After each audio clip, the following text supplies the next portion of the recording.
Serial Kumkum Bhagya में आ गया है बहुत ही धमाकेदार ट्विस्ट, जहां पर प्रार्थना ने शिवांश को डिवोर्स दे दिया है। अब वह घर छोड़कर हमेशा के लिए जा रही है। लेकिन आखिरी समय में शिवांश प्रार्थना से कहता है, क्या मेरे लिए तुम आखिरी बार खाना बनाओगी? जिसके बाद प्रार्थना उसके लिए खाना बनाती है और अपने हाथों से भी खिलाती है। लेकिन यह सब कैसे होता है और आखिर सोनालिका ने आगे की क्या प्लानिंग कर रखी है, चलिए बताते हैं। असल में शिवांश सोनालिका पर बहुत ज्यादा चिल्लाता है और कहता है, तुम्हारी हिम्मत कैसे हुई प्रार्थना से जबरदस्ती डिवोर्स पेपर्स पर साइन करवाने की? इस पर सोनालिका कहती है, मैंने कुछ नहीं किया है। समझ आया तुम्हें? इसके बाद शिवांश प्रार्थना से मिलने जाता है और पूछता है कि उसने ऐसा क्यों किया। प्रार्थना रोते हुए बताती है कि अगर वह शिवांश की जिंदगी में रही तो उस पर संकट आते रहेंगे, क्योंकि बुआ माँ ने उसके दिमाग में डाल दिया है कि उसकी कुंडली खराब है और जिसके भी साथ वह रहेगी उसकी जान खतरे में पड़ जाएगी। हालांकि प्रार्थना बुआ माँ का नाम नहीं लेती और खुद कह देती है कि वह ही डिवोर्स चाहती है।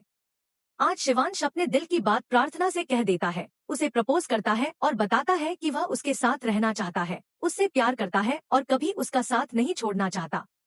लेकिन प्रार्थना कहती है कि अब यह संभव नहीं है, क्योंकि वह उसकी जान को खतरे में नहीं डाल सकती।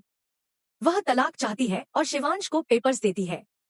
शिवांश कहता है कि उसके पास पेन नहीं है, तो प्रार्थना कहती है कि बहाने तो आप कितने भी बना सकते हैं, मैं पेन लाती हूँ। इसके बाद शिवांश आखिरी बार खाना बनाने के लिए कहता है और प्रार्थना हाँ कह देती है।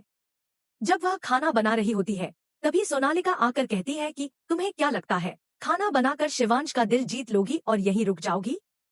ऐसा नहीं होगा, तुम्हारा तलाक होकर रहेगा। फिर प्रार्थना खाना तैयार करके शिवांश के कमरे में ले जाती है, जहां शिवांश बहुत परेशान है क्योंकि वह डिवोर्स नहीं चाहता, लेकिन प्रार्थना उसके साथ नहीं रहना चाहती। वह अपने हाथों से शिवांश को खाना खिलाने वाली होती है और शिवांश रोते हुए नजर आता है। अब सवाल यह है कि क्या सच में वह उन पेपर्स पर साइन कर देगा और दोनों का डिवोर्स हो जाएगा?